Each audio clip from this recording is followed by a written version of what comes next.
Eseng, ito na, ibabalik ko na po yung tambutso. Kasi nga guys, hindi natin napakabit ng tambutso nga na eh. Yan ang marka oh.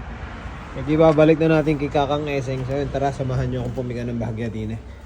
Deliver muna natin at ikabit natin na rin yung spoiler na rin. Dahil kakalasing ko yung binigay sa atin ni Kuya PJ kasi i-repaint natin at kakabitan natin ang kanyang tamang kulay.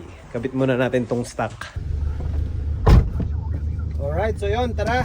Sakay muna kayo dito sa EK4 natin. Marami pang bitik ang magaganap.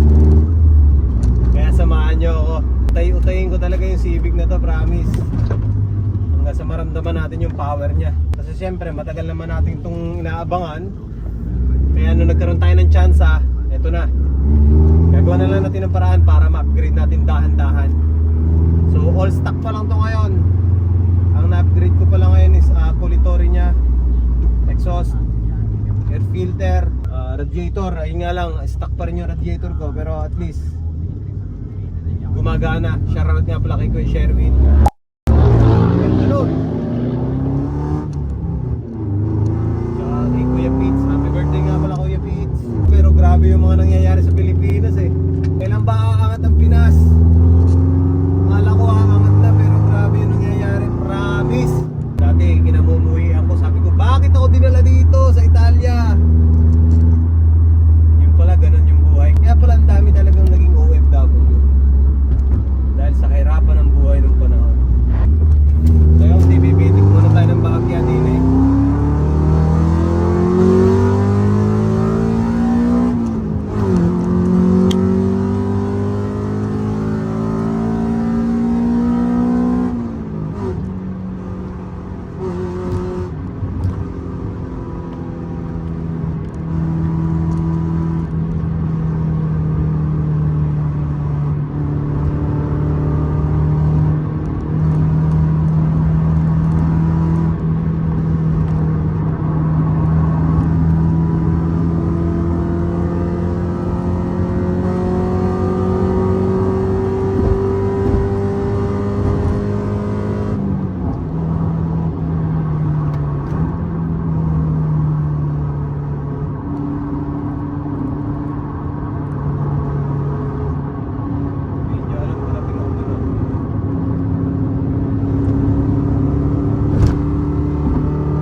Si Eseng.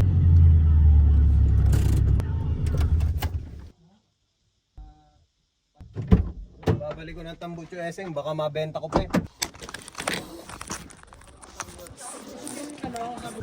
Ano malupit?